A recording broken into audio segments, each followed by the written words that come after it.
Hurricane season is less than a month away, and while Maine doesn't regularly see hurricanes and tropical storms, every year the state is still at risk of an impact. Yeah, to help educate people about the potential risks, NOAA's Hurricane Awareness Tour made a stop in Portland today. News Center Maine's Sam Olson was there. She gives us a look.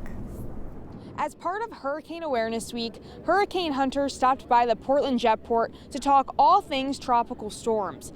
While you may not necessarily think of hurricanes having a huge impact here in Maine, that's why experts say it's even more important to stay prepared. You know, it doesn't take a storm making direct landfall in New England or in Maine or a major hurricane to bring major impacts, especially on the rainfall flooding side.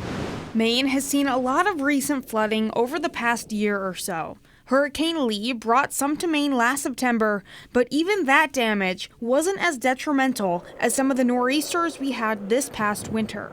In a warming climate, we know that the rainfall rates and the rainfall amounts are increasing in tropical storms and hurricanes, and we know that's happening already. That will continue to worsen. It's the combination of heavy rain, strong winds, and sea level rising that will expose more communities if more tropical storms were to reach us here in the Northeast. Experts with the National Hurricane Center advise you should have an evacuation plan if you live in a flood-prone area. The flight instruments on this aircraft that by default, when we're flying, are measuring the weather real time are very accurate. Flight directors also gave tours of 2 Hurricane Hunter aircrafts that fly through eyes of hurricanes to relay information to forecasters.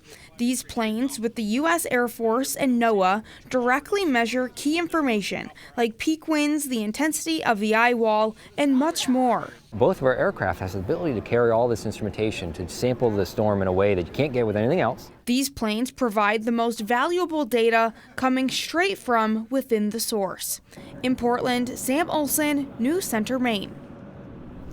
Amazing that these planes are actually built to fly through something like that. Would you do it, Keith? Oh yeah, unquestionably. I also point out that there's a decent amount of hurricanes that are not like Cat 4s or 5s that commercial airliners will go over. So it's kind of wild. Okay. If you see one down like off the coast of Florida, you'll see commercial airliners go over the top of it. If they're big enough, because they don't want to waste the fuel. Yeah. So they'll just go over the top of them. I would do it. You know what I wouldn't do? Or I'd be probably not dying to do? Fighter jets. You know how they do fighter jets? They take a reporter up there and they tape it. I know I would get sick. I'd pay to see you do it. Cool to do, but yeah, I've never gotten sick, motion sick, but like that, I can see that happening. We'll be